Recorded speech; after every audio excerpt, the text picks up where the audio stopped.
যে মহাপুৰুষ শ্ৰী শ্ৰী গোপালাতাৰ তিৰোভাৱ তিথি আৰু আৱিৰ্ভাৱ তিথি এই দুয়োটা তিথি যেহেতু এদিন আগদিনাখন তিৰোভাৱ তিথি দ্বিতীয় দিনা আৱিৰ্ভাৱ তিথি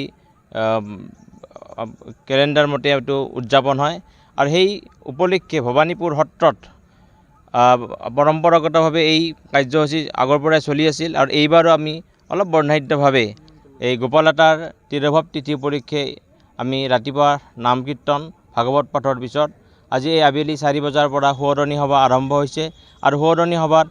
মুখ্য অতিথি হিচাপত আমি বৰপেটাৰ পৰা আমি অক্ষয় কুমাৰ মিশ্ৰ বাবজনক আমি নিমন্ত্ৰণ জনাইছোঁ। নিৰ্দিষ্ট বক্তা হিচাপত BSB মহাবিদ্যালয়ৰ অধ্যাপিকা নমিতা দাস গুৰুং বাইদেউক আমি ইয়ালৈ আমি আমন্ত্ৰণ জনাইছোঁ আৰু আজিৰ এই সভাখনত তাপা সত্ৰৰ সত্ৰাধিকাৰৰ লগতে ভৱানীপুৰ সত্ৰৰ বুঢ়া সত্ৰীয়া মহোদয়ৰ লগতে আৰু ইয়াৰ স্থানীয় যিবিলাক পাঠক ভকত আদি সমস্তই লগ হৈ এই অনুষ্ঠানভাগী সাফল্যমণ্ডিত কৰাৰ কাৰণে এই কৰা হৈছে আৰু আমাৰ ভৱানীপুৰ সত্ৰৰ এটি ভাল হেৰি আমি ক'ব লাগিব যে মাননীয় শ্ৰীযুত গুণীন্দ্ৰনাথ ওজা বাবজনাই বৰপেটা সত্ৰৰ পৰা আহি আৰু আমি তেওঁক নিমন্ত্ৰণ জনাইছিলোঁ আৰু তেওঁ গোপালাতাৰ গীত পৰিৱেশন কৰিছে পদ্মপ্ৰিয়া কলাকেন্দ্ৰ ভৱানীপুৰৰ শিল্পীসকলৰ দ্বাৰা আৰু বাবজনাৰ লগতে আটাইকেইজনকে আমি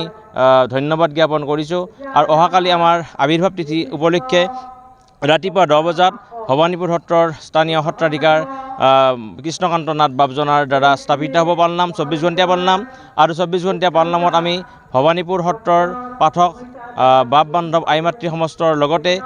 ওচৰৰ আমাৰ নিকটত থকা বৰপেটা সোণতীয়া সত্ৰ মইনপুৰী সত্ৰ তাপা সত্ৰ কলবাৰী সত্ৰ আদি সকলো সত্ৰৰ সত্ৰাধিকাৰ সম্বন্ধিতে আটাইকে মইনপুৰী গোৱাগাছা সত্ৰৰ সত্ৰাধিকাৰ প্ৰভুৰ লগতে আমি 7-8জন সত্ৰাধিকাৰ আমি নিমন্ত্ৰণ জনাইছোঁ আৰু অনুষ্ঠানভাগে সাফল্যমণ্ডিত হোৱাৰ কাৰণে আমি আশা কৰিছোঁ আৰু এইবাৰ এটা আমি বিশেষভাৱে এই তিৰোভাৱ তিথি উপলক্ষে ভৱানীপুৰ সত্ৰৰ একান্ত সেৱক হিচাপে আমি 7জন নিৰ্দিষ্ট বাপ বান্ধৱ আই মাতৃক আমি সন্মান জনাইছোঁ আৰু আমাৰ ভৱানীপুৰ সত্ৰৰ কুমৰ কৃষ্ণ ডেকা বাবা আৰু প্ৰশান্তজিৎ মেধি আমাৰ